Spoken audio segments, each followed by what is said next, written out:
Doctor ने बोला था कि आपको इतनी कम एज में क्या टेंशन है। खुशखबरी है,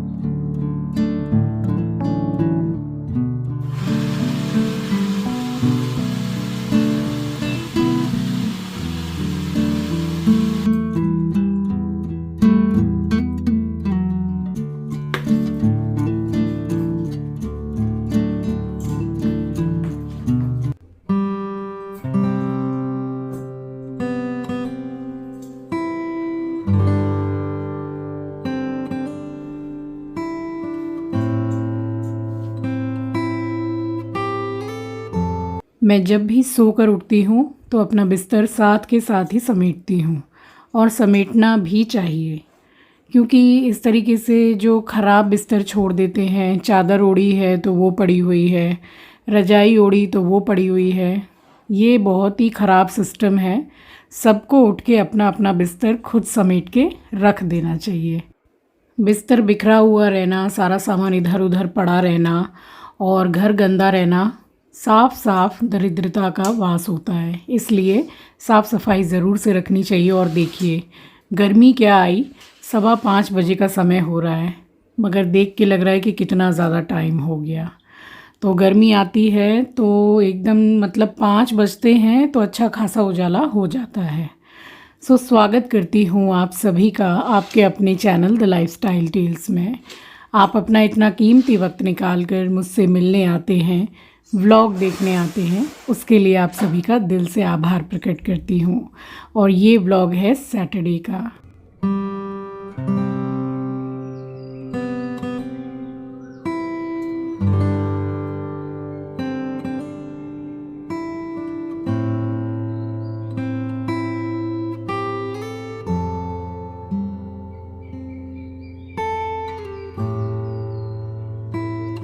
भोर का समय, चिड़ियों की चूं चूं, ठंडी हवाएं, ये सब किसको पसंद है? मुझे बहुत पसंद है। और सुबह उठ के काफ़ी समय मैं बालकनी में भी बैठती हूँ और अपनी रूम की खिड़की में भी बैठती हूँ मैं, स्लाइडिंग को खोल के। बहुत अच्छा लगता है मुझे। थोड़ी देर यहाँ खड़ी रही और उसके बाद में फिर यहाँ पर मैं चौखट पे सुबह उठने के बाद मैं पानी डालती हूँ, बस वही मैंने डाला है। और उसके बाद में फिर किचन में जाके अपने लिए मैंने पानी गर्म किया है।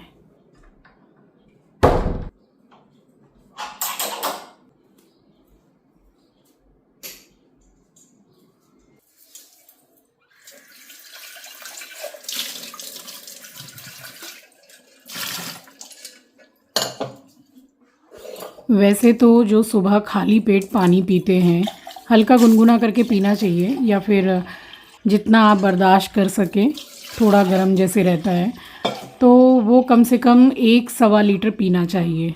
बट इतना तो मैं नहीं पी पाती हूँ। बट मेरे ये जो ग्लास हैं ये भी कुछ बहुत ज़्यादा छोटे हैं नहीं, तो 2 ग्लास पानी में पीती हूँ और मेरी मम्मी 4 ग्लास पानी पीती हैं। तो आई थिंक शायद वो 1.25 लीटर के करीब ही होता होगा या उससे भी ज़्यादा।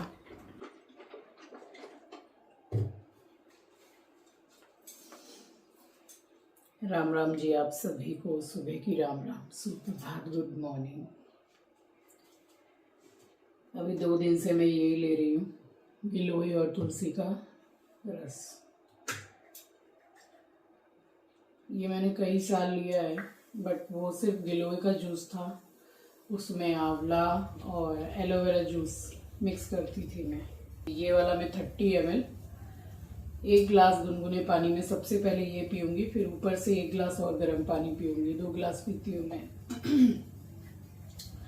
बहुत अच्छा है, इम्यूनिटी के लिए अच्छा है, स्पेशली हीमोग्लोबिन के लिए बहुत अच्छा है, इंसुलिन के लिए अच्छा है। गिलोय और तुलसी तो बहुत चीज़ों के लिए अच्छा है शरीर में। इसके साथ में कैप मिल जाती है और पूरा भर के जो है वो 30 ml तक। 3-4 दिन ठंडे पानी से क्या नहा ली, गला बैठ गया है मेरा।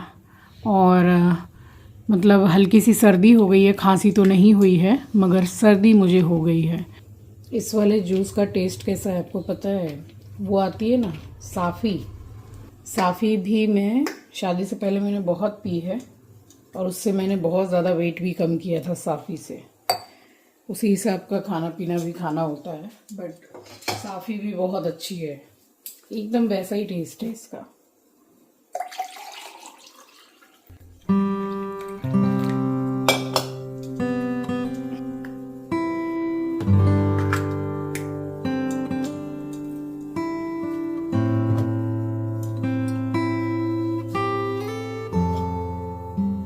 गिलोय का रस जो होता है वो पीने में काफ़ी कड़वा लगता है, मगर एक गिलास पानी में इसको मिक्स करके जब पीते हैं तो बिल्कुल भी कड़वा नहीं लगता है। जस्ट लाइक थोड़ा वैसा टेस्ट आता है जैसे साफ़ी पीने से आता है, बट साफ़ी तो बहुत ही ज़्यादा कड़वी होती है। तो गिलोय बहुत ज़्यादा फ़ायदेमंद भी होती है और उसके साथ में इसमें तुलसी का रस भी है। तो इस बार मैंने यही वाला पैक ख़रीदा है।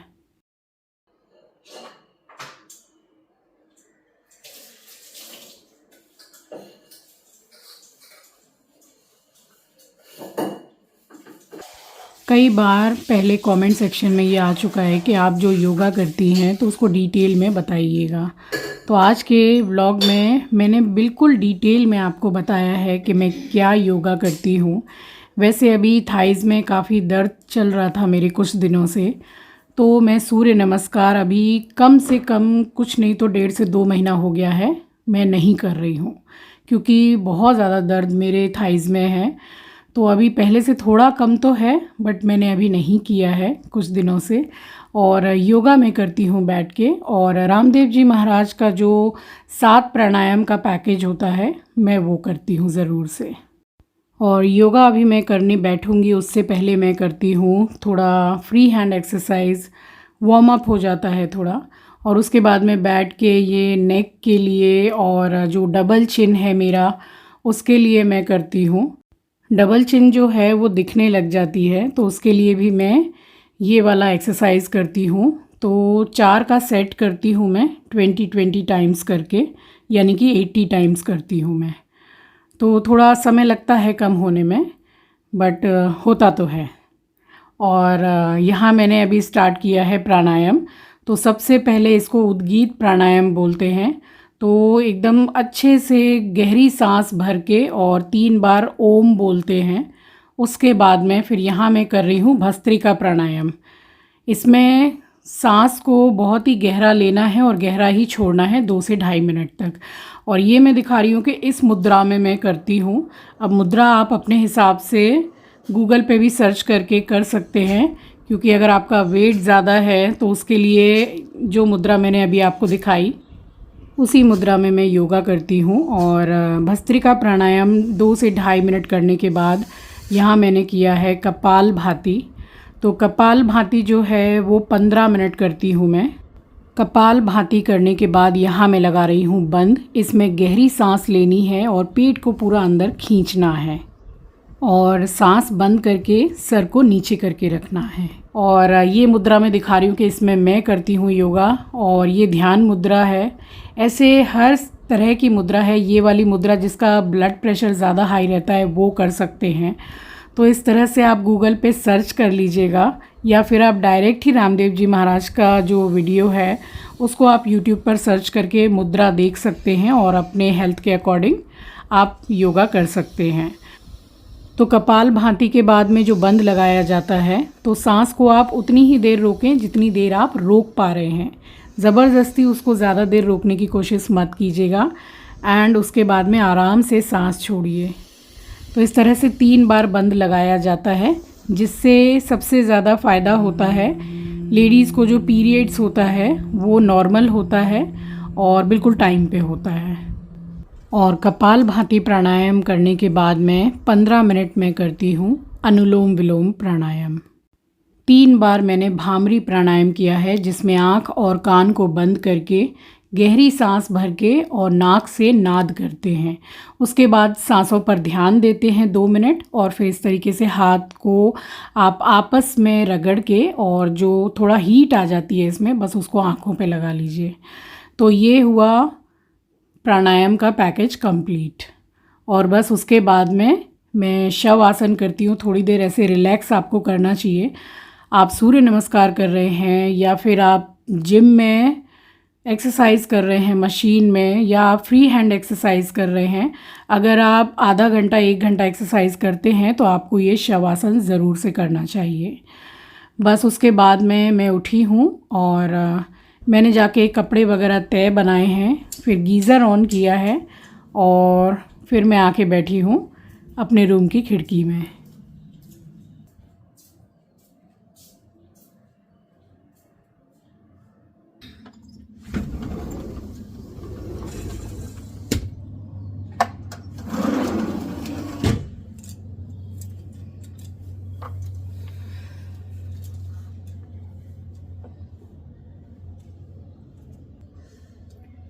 सुबह सुबह इतना अच्छा लग रहा है। चिड़िया, कोयल, चू चू, मतलब कितनी अच्छी आवाज़ लगती है ना सुबह सुबह। गीज़र ऑन कर दिया है मैंने। 5-10 मिनट में पानी भी गर्म हो जाएगा, तब नहाने जाऊंगी। योगा करने के कम से कम 10-15 मिनट के बाद में नहाना चाहिए। ऐसा नहीं है कि 1 घंटा गैप कर लो, ऐसा नहीं है। 10-15 मिनट बाद नहा सकते हैं। और 3-4 बार जैसे मैं ठंडे पानी से नहा ली तो मैंने देखा मुझे छींक आने लग गई। तो खांसी होने में टाइम नहीं लगता है, और खांसी हो जाती है तब तो फिर जल्दी जाने का नाम नहीं लेती है। अपने साथ थोड़ा टाइम निकालो सुबह, खुद के साथ, कितना अच्छा लगता है। ये मेरा क्वालिटी टाइम होता है। कोई शोर शराबा नहीं, कुछ नहीं। पक्षियों की चू चू ची ची आवाज़ होती रहती है, ठंडी ठंडी हवा चलती है, एकदम जैसे शांति। कोई भी काम करना है बड़ी शांति से होता है। काफ़ी कुछ जैसे कपड़े तय बना के भी रखे हैं। गीज़र ऑन करने के बाद में कपड़े तय बना के यहाँ बैठी हूँ 10-15 मिनट के लिए। उसके बाद नहाने जाऊँगी, फिर पूजा करूँगी। ब्लड प्रेशर भी अगर आपका हाई रहता है, बहुत से लोगों का क्या होता है कि मेडिसिन लेने के बाद में भी ब्लड प्रेशर हाई रहता है, तो नहाने के तुरंत बाद, जैसे आप नहा के निकले हैं, बैठ के आराम से घूंट घूंट करके 1 गिलास पानी पीजिए। नॉर्मल पानी, गर्म भी नहीं ठंडा भी नहीं, करके देखिएगा।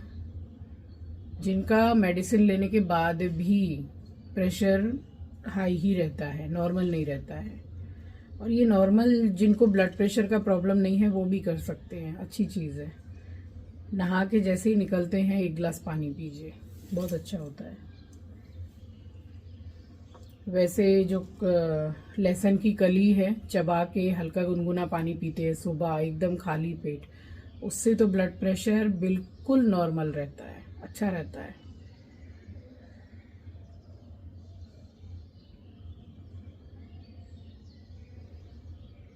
मेरा ऐसा था एक टाइम पे कि इतना ब्लड प्रेशर रहता था, इतना ब्लड प्रेशर, आपको बता रही हूँ, जब मैं ब्लड प्रेशर की दवाई नहीं खाती थी, 180 170 ऐसे ऊपर का। उस टाइम पे मेरा क्या होता था कि मतलब जैसे ऐसे लगता था जैसे माथा घूम रहा है किसी भी टाइम। अगर लेटे हुए हैं और अचानक से उठ के बैठी तो माथा घूम गया, जैसे आराम से अभी बैठी हूँ खड़ी हो जाती थी तो माथा घूम गया, ऐसा हो गया।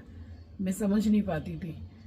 और होता क्या था, ये जो उंगली के पोर हैं, ये उंगली के जो पोर हैं, इसमें धूप धूप धूप धूप ऐसे होता था, और यहाँ भी धूप धूप होती थी। इतना मतलब आइडिया नहीं था कि ये हो क्यों रहा है। फिर डॉक्टर को दिखाया, तब उन्होंने बोला कि ब्लड प्रेशर का प्रॉब्लम है। और एक बार तो ऐसा बोला था कि इनको बिल्कुल भी अकेले मत छोड़िएगा, इनका इतना प्रेशर है, इतनी कम उम्र में इतना प्रेशर, किस चीज़ का टेंशन है आपको इतना, आपकी इतनी कम एज है। ये आज से मैं बता रही हूँ आपको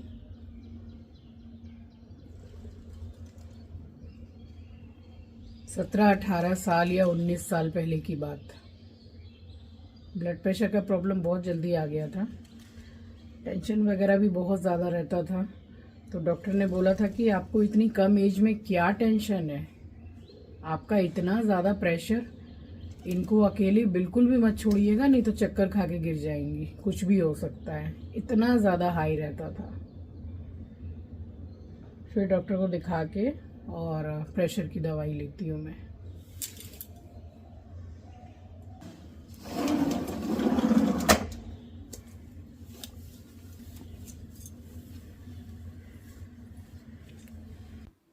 और नहाने के बाद सीधे मैं आई हूँ बालकनी में। सबसे पहले मैंने प्लांट्स के पास में पूरा क्लीन किया है, जो मैं रोज़ ही करती हूँ। अब यहाँ रोज़ ही जो थोड़े सूखे सूखे पत्ते होते हैं वो गिरते हैं, स्पेशली तुलसी जी के पत्ते ज़्यादा गिरते हैं, क्योंकि जो ठंड में जैसे थोड़ी मुरझा सी जाती हैं, सूख जाती हैं, उसकी वजह से। और मंजरी भी काफ़ी आ गई है, तो 1-2 दिन में फिर थोड़ा मैं मंजरी की भी कटिंग करूँगी। और यहाँ पूरी साफ़ सफाई करके और मैंने दीपक प्रज्वलित किया है। और शनिवार के दिन मैं ये पूरी धूनी देती हूँ घर में, जिसको मैंने थोड़े से कपूर के साथ जलाया है।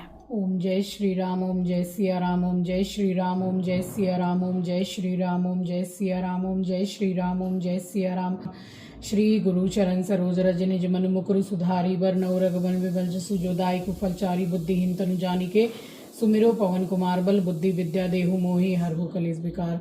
जय हनुमान ज्ञान गुण सागर, जय कपीस तिहु लोक उजागर, राम दूत तुलित बलधाम अंजनी पुत्र पवन सुत नामा, महावीर विक्रम बजरंगी सब पर राम तपस्वी राजा, तिनके का सकल तुम साजा, और मनोरथ जो कोई लावे सोई हमें जीवन फल पावे। तुम सो नहीं जात है टारो, बेगी हरो हनुमान महाप्रभु, जो कछु संकट होए हमारो, लाल देह लाली लसे अरुधरी लाल लंगूर, वज्र दे दानव दलन। जय जय जय कपिसुरीति संकट मोचन, हनुमान अष्टक संपूर्ण बोलो, अंजनी पुत्र हनुमान लला, राम भक्त हनुमान जी की जय हो। जय श्री राम, जय श्री राम, जय श्री राम, जय श्री राम, जय सिया राम, जय सिया राम, जय सिया राम, जय सिया राम। सियापति रामचंद्र की जय, पवन पुत्र हनुमान की जय। ओम गंगणपतये नमः। ओम कर्पूरगौरम करुणावतारम संसार सारम भुजगेन्द्रहारम सदा वसंतम हृदयारविंदे भवम भवानी चैतन्य नमामि। ओम जय जय श्री मेरी कैला महारानी की जय। तो सप्ताह में ये 2 दिन होते हैं, एक तो बृहस्पतिवार का दिन और एक शनिवार का दिन। तो ये 2 दिन थोड़ा ज़्यादा लेट होता है पूजा में, क्योंकि शनिवार के दिन हनुमान चालीसा और संकट मोचन का पाठ भी मैं करती हूँ। फिर ये जो धूनी देते हैं, आप में से बहुत से लोग पूछते हैं कि आप किस चीज़ की धूनी देते हैं। तो अब तो मार्केट में क्या ऑनलाइन क्या हर जगह संब्रानी कप अवेलेबल है, तो उसको आप मंगवा लीजिए। और उसमें देखिए कुछ डालना ही नहीं पड़ता है, बस उसको आप ऐसे ही जलाइए, वो जल जाता है। बट मैं संब्रानी कप के ऊपर भी एक छोटा टुकड़ा भीम सैनी कपूर का रख के तब जलाती हूँ। कपूर जलाना घर में बहुत शुभ होता है, नकारात्मक ऊर्जा जाती है, सकारात्मक ऊर्जा का वास होता है। तो पॉजिटिविटी के लिए ही तो धूनी वगैरह जो भी है वो दी जाती है। तो बस इस तरह से आप दे सकते हैं। और लौंग, तेज़पत्ता, दालचीनी, ये सब भी धूनी में डाल के दिया जाता है। मैं कपूर और संब्रानी कप की ही धूनी देती हूँ। खिचड़ी की रेसिपी दोबारा से दे रही हूँ, क्योंकि कमेंट सेक्शन में बार बार आ रहा है। तो सैटरडे भी है, खिचड़ी बना रही हूँ। ये प्याज ली है मैंने, मसाला थोड़ा सा ज़्यादा कीजिएगा, खिचड़ी अच्छी बनती है। तो प्याज डाली है मैंने, ये एक बड़ी प्याज आप समझ लीजिए। 2 टमाटर हैं छोटे, बड़ा हो तो 1।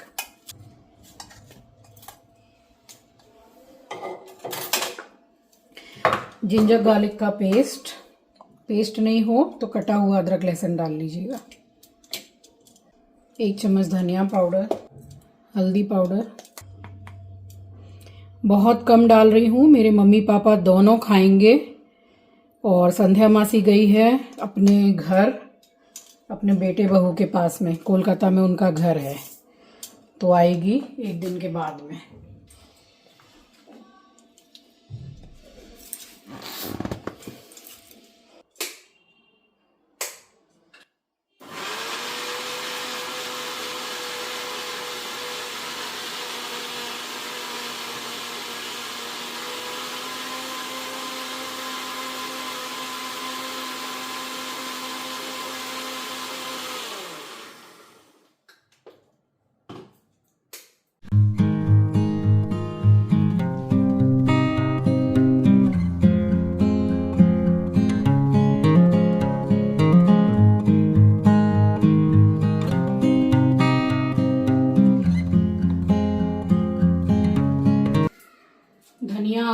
नहीं,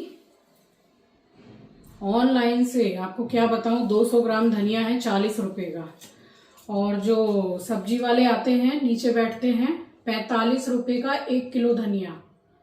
कितना फर्क है। आज ये स्थिति हो गई थी कि मरता नहीं क्या करता, मंगाना ही पड़ा। आज सब्जी वाले भैया बैठे नहीं हैं और मेरी जो हाउस हेल्पर है उसने 2 दिन की छुट्टी की है। खुशखबरी है। ऐसी खुशखबरी महीने में न जाने कितनी बार मिल जाती है। अच्छा, जरा सा कुछ आप बोल दीजिए। আমি কাজ করব না, यानी कि मैं काम नहीं करूंगी। ये ड्रामे और है।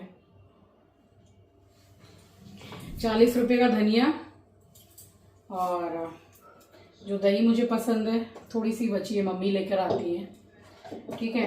अच्छा, एक चीज बता रही हूँ, ये जो चिक्की मैंने बनाई थी गुड़ और मूंगफली की, तो मेरी एक सब्सक्राइबर है जिन्होंने कमेंट किया कि रचना जी, आपके किचन में कब से मैं देख रही हूँ कि ये 1 पीस चिक्की रखी हुई है, कोई खा क्यों नहीं रहा है। मेरे घर में तो इतनी पसंद है कि मेरे यहाँ बचे भी ना।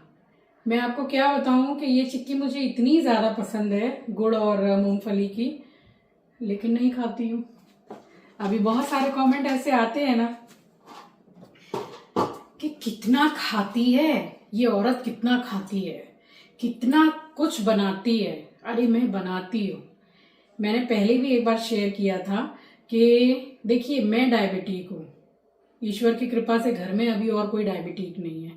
बाकी लोगों का तो मन करता है ना खाने को, और इंसान डायबिटिक हुआ तो क्या हुआ, उसका मन नहीं करता कभी खाने को कि थोड़ा सा मीठा खाएं। भाई मैं तो खाती हूँ।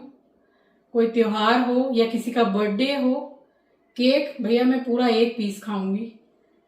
होली दिवाली ऐसा कोई त्योहार होता है, मीठा आता है, 1 नहीं कम से कम 2-4 पीस खाती हूँ 3-4 दिन में। ऐसा नहीं कि एक ही दिन में, लेकिन खाती हूँ। कभी बहुत मन करता है बीच बीच में, कभी शुगर क्रेविंग जिसको बोलते हैं इतनी ज्यादा होती है, इतनी ज्यादा होती है, खाना खाने के बाद में मन करता है कि कुछ मीठा खाना है, एकदम खाना है। मतलब ऐसे बोलते हैं कि तड़प हो रही है एकदम। तो फिर शुगर फ्री कलाकंद मिलते हैं या शुगर फ्री संदेश, गंगूराम जो मिठाई की दुकान है, आजकल तो बहुत सी दुकानों में अवेलेबल है, लेकिन मुझे गंगूराम का कलाकंद बहुत पसंद है। 4-4 पीस करके 2 जगह मंगाती हूँ। 4 मम्मी के यहाँ भेज देती हूँ, 4 अपने यहाँ रखती हूँ। 2-3 दिन में उसको थोड़ा थोड़ा करके खाती हूँ। तो एक ही जिंदगी है, मन करता है कभी कभी तो क्या है खाने में। अब आप देखो कितने दिन से ये रखा हुआ है, चाहूं तो खा नहीं लूं, नहीं खाती हूँ। मुझे पता है कि मेरे शरीर के लिए क्या मुझे खाना चाहिए, क्या नहीं खाना चाहिए। शरीर पे मत जाइए। शरीर तो ऐसा है कि हवा भी लग जाए तो मोटी हो जाऊं, पानी पी लूं तो मोटी हो जाऊं, ऐसा ही शरीर है मेरा, क्या करूं। मसाला पीस लिया है, और अब चावल और दाल का आपको मेजरमेंट बता देती हूँ। बहुत ही इजी वे में बनाती हूँ। ये मसाला पीस के जो खिचड़ी बनाते हैं ना, 1 नंबर बनती है, बहुत बढ़िया, सब पसंद करते हैं। आज मेरे मम्मी पापा भी यहीं खाएंगे, क्योंकि जब भी संध्या मासी छुट्टी करके जाती हैं, ऐसा नहीं कि हर बार गांव जाती हैं, कोलकाता में यहाँ से 5-6 किलोमीटर दूर ही उनका घर है जहाँ उसके बहू बेटे रहते हैं, तो वहाँ जाती है, तो वहीं गई हुई है और 1-2 दिन के बाद में ही आएगी। तो जब भी जाती है तो अपने मम्मी पापा का खाना मैं ही बनाती हूँ, दोनों टाइम। ऐसे ही है ना, देखिए मम्मी पापा पास में रहते हैं मेरे, इसीलिए तो मैं उस दिन बोल रही थी मेरे सामने वाली खिड़की में मेरे मम्मी पापा रहते हैं। ऐसे ही है कि मेरी तबीयत खराब रहती है तो मम्मी के घर से पूरा खाना बन के आता है। मम्मी पापा वहाँ रहते हैं, संध्या मासी नहीं है तो मैं देखती हूँ। एक दूसरे को नहीं देखेंगे तो कैसे चलेगा। चलिए चावल निकालती हूँ।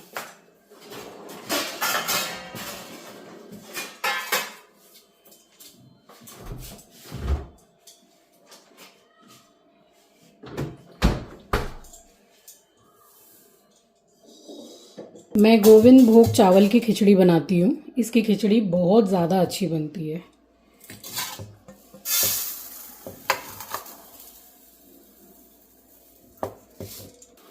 खिचड़ी जब भी आप बनाएंगे ये सोच के कि 2 आदमी की बन रही है, वो 3-4 आदमी की बनेगी ही बनेगी। तो इतना चावल मोर देन इनफ।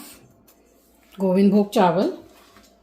और मैं बनाती हूँ ये धुली हुई जो मूंग की दाल है इसके साथ में। बहुत से लोग बनाते हैं अरहर की दाल के साथ। चावल और दाल का मेज़रमेंट आप देख लीजिए, थोड़ी सी और दाल डाल सकते हैं, कोई दिक्कत नहीं है। ये देखिए, हाफ नहीं है, हाफ से कम ही है दाल, ठीक है। तो ये है, इसको थोड़ा सा साफ़ करने की ज़रूरत एकदम भी नहीं पड़ती है क्योंकि गोविंद भोग चावल में कुछ नहीं होता है, इसीलिए इसका दाम इतना ज़्यादा है। बट फिर भी थोड़ा सा क्लीन करके और धोऊंगी। अब किसी भी बर्तन में ड्राई रोस्ट कर लीजिए मूंग की दाल को। ये बहुत ही एक अच्छी खुशबू आने लग जाएगी जैसे जैसे ये भुनेगी। लाल नहीं करनी है, बस हल्का सा रोस्ट करना है। ये रोस्ट करने से क्या है ना, खिचड़ी का स्वाद बहुत ज़्यादा बढ़ जाता है। रोस्ट हो जाएगी, उसके बाद इसको चावल में मिक्स करके धोएंगे, तब बनाएंगे। सिक गई है अच्छे से, देखिए हल्का हल्का सा कलर चेंज हुआ है। बस गैस को करूँगी बंद और चावल के साथ में इसको वॉश करूँगी। तेल गरम हो गया है, जीरा डाल रही हूँ। जीरा गोल्डन ब्राउन हो जाए बस, फिर मसाला डाल दीजिए।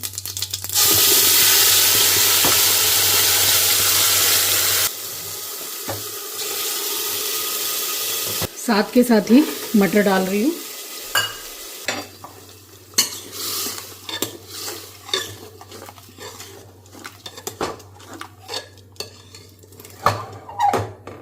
मसाला भुन जाएगा, मटर भी उसमें हो जाएंगे, फिर डालूंगी दाल और चावल।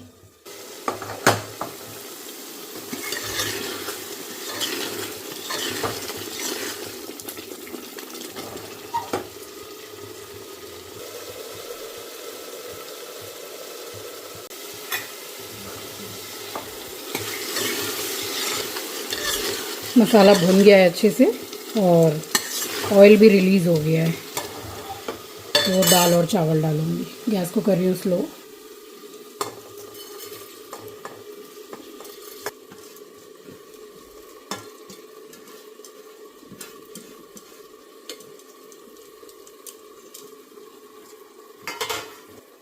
नमक। अब ये वाला जो दाल चावल है इसको कम से कम 2 मिनट भूनूंगी फुल गैस पर।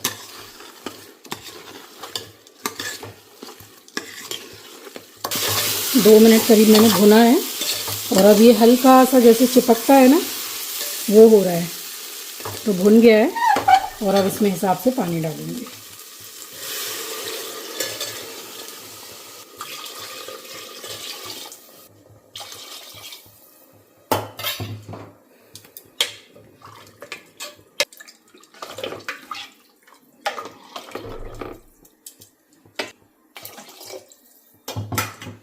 मुझे आलू का चोखा बनाना है, इसलिए इसके साथ में ही मैं आलू डाल रही हूँ। आप अलग से भी बॉईल कर सकते हैं, बट 2 in 1 काम हो जाएगा। खिचड़ी भी बन जाएगी और आलू भी बॉईल हो जाएंगे। 4 ये लिए हैं मैंने आलू, और इसमें फुल फ्लेम पर 4 सीटी लगाऊंगी मैं।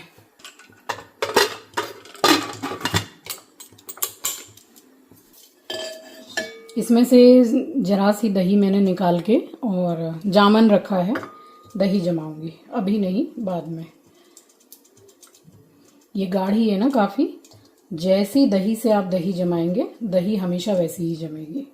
अगर थोड़ी ढीली दही से आप जमाएंगे दही तो वो ढीली जमेगी। ये दही बस अब मैं खाऊंगी, दही हो गई ख़त्म।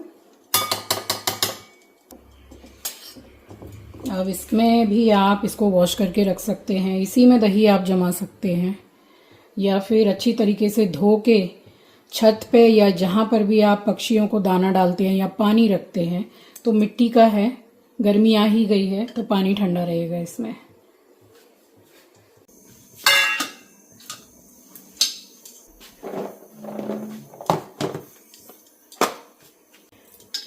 चटनी का रेडी कर रही हूँ। कभी कभी क्या होता है ना, सबसे पहले हम धनिया डाल देते हैं और सारा सामान डाल के लास्ट में टमाटर डालते हैं, तो वो थोड़ा पिसने में प्रॉब्लम देता है। सबसे पहले टमाटर डालिए, फटाक से चटनी पिस जाएगी। देसी टमाटर हैं एकदम बढ़िया।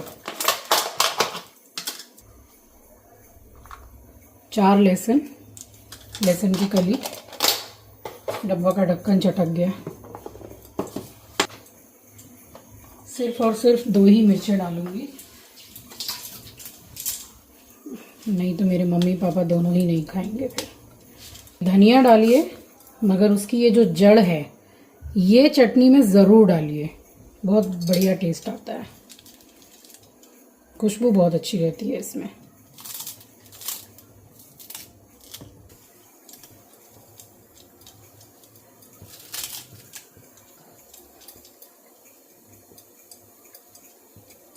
चटनी खाने से भी शरीर में कितने फ़ायदे होते हैं आपको पता है। एक तो धनिया किडनी के लिए सबसे अच्छा होता है, लहसुन हार्ट के लिए, अर्थराइटिस के लिए, शरीर में कहीं भी आपको दर्द है बहुत अच्छा है उसके लिए। तो चटनी के बहुत फ़ायदे हैं।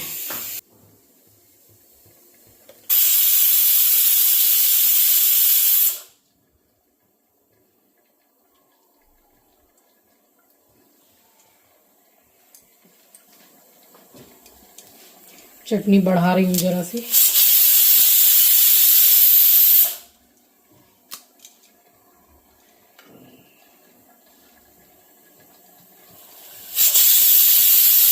चार सीटी लग गई, गैस को कर रही हूँ बंद।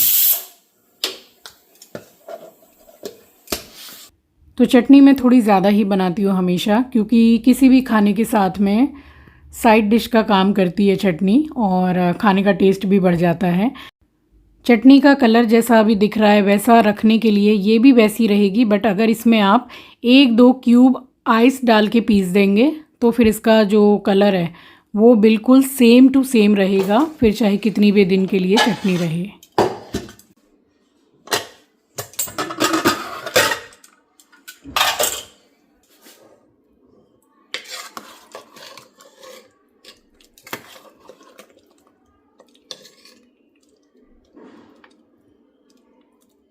कंसिस्टेंसी एकदम सही है, बस आलू निकाल रही हूँ मैं, और उसके बाद गरम मसाला और हरा धनिया।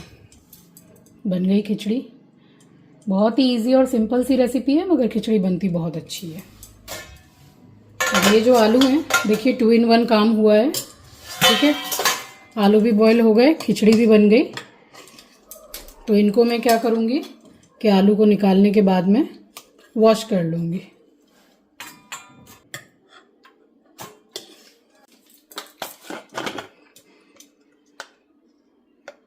गरम मसाला, इसी वक्त आप इसमें एक बार में भी धनिया मिला सकते हैं, सॉरी घी मिला सकते हैं, या फिर आप ऐसे ही छोड़ दीजिए, जब सब खाएं तो ऊपर से घी डाल दीजिए। वैसे खिचड़ी में ऊपर से घी डाल के अच्छा लगता है। एक बार में मिलाना चाहें तो एक बार में मिला लीजिए। ये देखिए धनिया मैंने काटा है, इसकी जड़ ज़्यादा काटी है मैंने।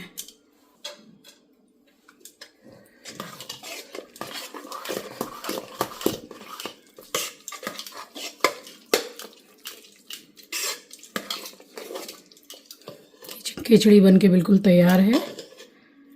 गर्मा गर्म खिचड़ी में ऊपर से देसी घी डाल के चटनी और चोखा के संग खाइए। बस खाली चोखा ही बाकी रह गया है, सो अभी 2 मिनट में बन जाएगा।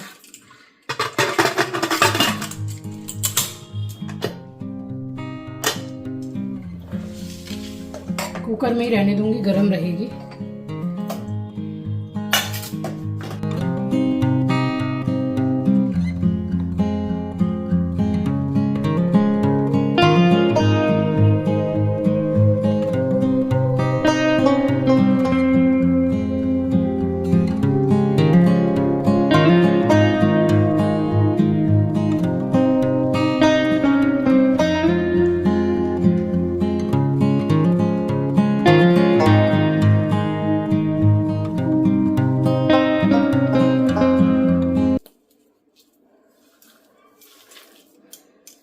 बहुत सी चीज़ें मैं बच्चों की वजह से नहीं डाल पाती हूँ, क्योंकि कच्चा तेल डाल दूँगी ना तो आंचल नहीं खाएगी, पसंद नहीं है, ना चिंकी को पसंद है, और हम लोगों को बहुत अच्छा लगता है।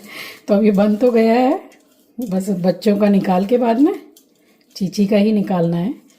उसके बाद में थोड़ा सा कच्चा सरसों तेल डाल दूँगी।